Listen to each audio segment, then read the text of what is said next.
Ito, lipat na natin si Hopsider mga kalapatid. So, ito na yung kulay ni Hopsider. So, dati nung bata siya, medyo pangit-pangit pa. So, ayan, sa anong side ba niya to? Sa right side, halos purong puti siya. Ayan o, ganda o. Tapos sa kabila, ito naman yung itsura niya.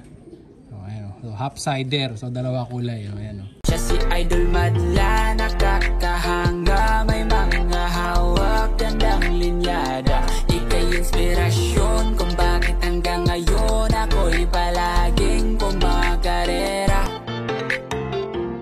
For today's video mga kalapatids, magdi-deliver tayo ng Ex Machina bird. O, ayan, kita nyo naman, Ex Machina yung lalagyan. So, padadala natin to sa Angeles mga kalapatids. Siyempre, may kasama pa yung Bitmin Pro. Ayan. So, siyempre, basta nag-order kayo ng kalapatids dito, nanalo kayo sa ending. Meron ulit tayong stock ng mga Bitmin Pro saka ng EG 1000. So, yun yung pamimigay natin. Ayan. May kasama siyang ganyan agad. No? Siyempre, lalagyan. Ito gamit natin yung Ex Machina kasi wala na makuha karton. Yung order ko sa Shopee, Lazada, hindi pa dumarating yung karton na order ko. Kaya ito muna yung gagamitin natin ng karton. Ayan. So, shoutout kay Idol. So, lalagyan lang to. Iba yung ibon ng alaman nito. Alaman na itong ibon is yung Tiger Grizzle. Ito, hawak ko yung shipping fee. Pambayad natin dun sa rider. No? So, wala na baling kapares yung isang ibon natin dun sa kabila.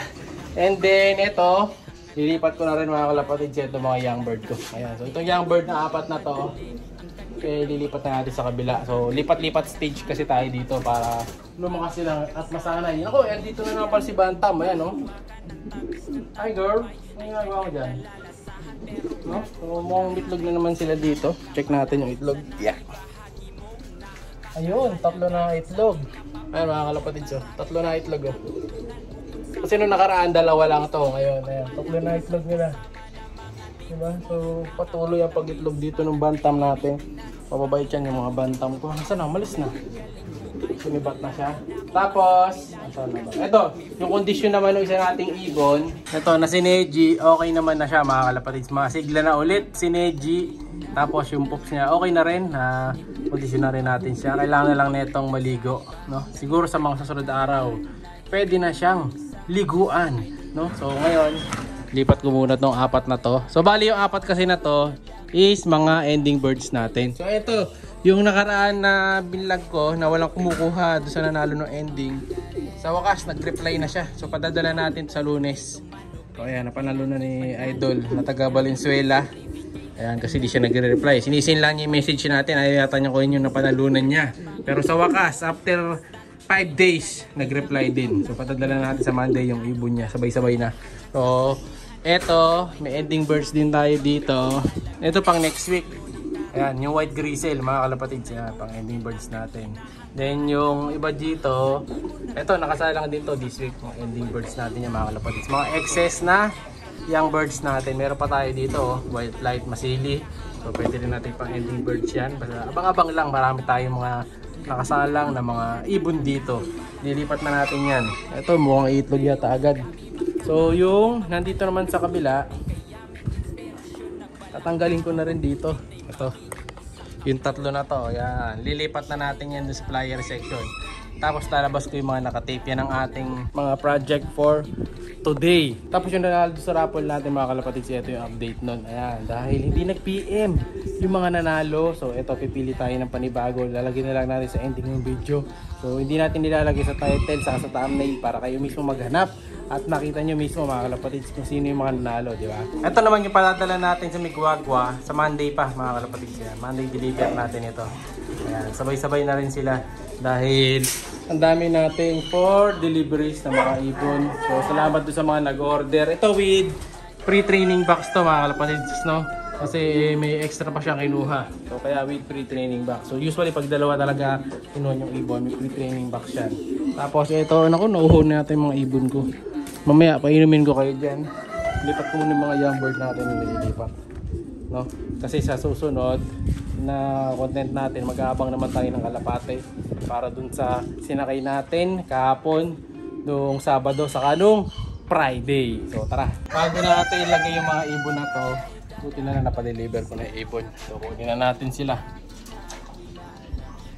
So tatanda kasi sila dito, baka dito masanay ito eh. Dapat lipat na rin kagad natin. Pagpasok nito doon, may tanda naman to mga kalapatids ng clip ring. So ito yung gagamitin natin, pulang clip ring. Tapos yung kita nyo yung mga nasa loob, may pula na silang clip ring. So okay na yung suot nila. Ito, lipat na natin si Hapsider mga kalapatid. So ito na yung kulay ni Hapsider. So dati nung bata siya, medyo pangit-pangit pa. So ayan, sa anong side ba niya to? Sa right side, halos purong puti siya. Ayan, ganda oh. Tapos sa kabila, ito naman yung itsura niya. So Hapsider, so dalawa kulay. Ayan, diba? So hindi ko magawa yung binubuka yung bagwis na sabay eh. So ito, yun yung kabila niyang side. Left side niya yan. Ang behave nito ah. Tapos sa right side niya, pure white. Ayan o. Yan daw. Diba? Solid na ibon. So may technique dito yung ginaganyan no. Yung nakabukas pareho yung bagwis. Hindi ko magawa eh. Try natin. Ladlad natin. Hindi magawa. Malikot mga kalapatids. Nagagalit siya. So ito batang bata pa to. Sa tingin ko ano siya, babae. No? Base sa karakteristik ng ibon natin na to. Sa galawan niya mga babae. Tapos yung leg niya yan. Payat yung leg niya. So mukhang ano siya, babae. Comment kayo kung sa tingin nyo.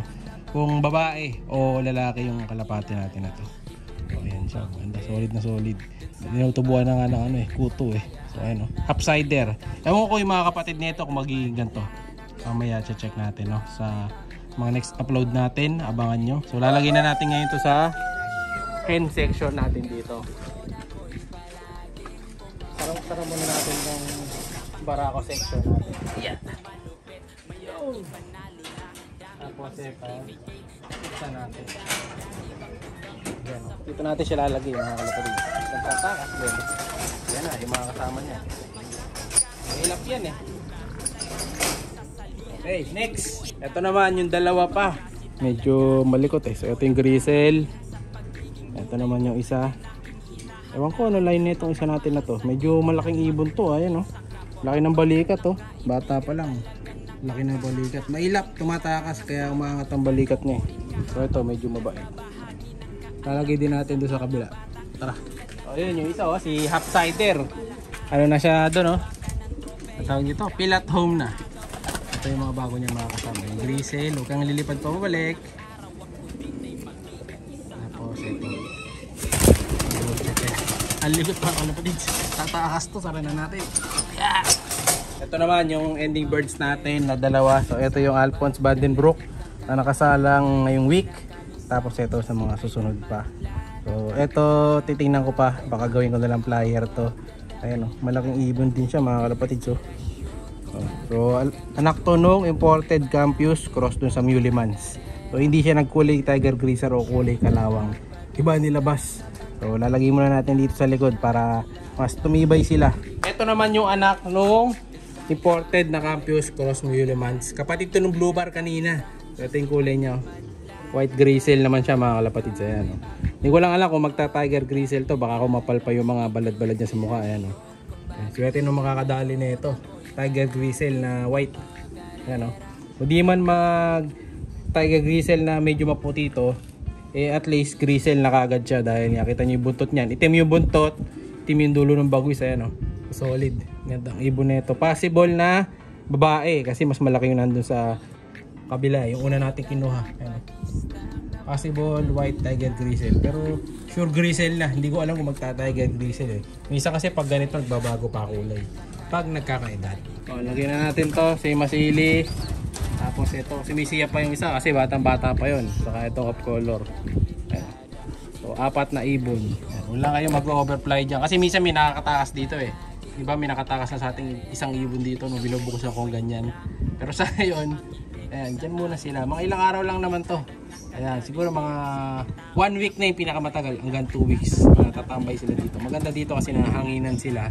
Ayan, tapos naarawan pag umaga. Dahil lalipat na natin dito yung tatlo.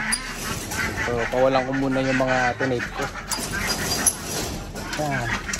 Pasok, pasok, pasok. Pasok guys. Sabig na naman siya mga kalapatid dyan. Hindi na yan. Sana, mamaya ka pa pare. Tuloy. Terus. Ayan, sige, pasok ko tayo. Lalabas na ito yung 4. Lalabas ko na yung mga ibon natin. Huwag lang silang tatakas. Bako, yun na. May nalaglag na agad na isa.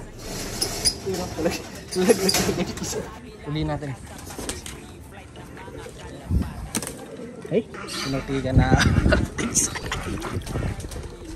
Ay, lumipad. Tinalsikan pa tayo nito mga kalapatid. So, gasan lang natin yun pa. Saan ka pupunta, tol? Ito, nahuli ko na. Yeah! Ganyan yung nangyari doon sa nating ibon eh.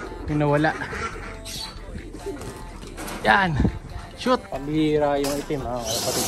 Kakaalis lang kanina ngayon. Pumasok na kagad. Ayan siya oh. Mukhang matamad itong itim. Ayan. Pasaway ito. So malamang binubulit ito ng mga kasama niya kaya pumapasok agad.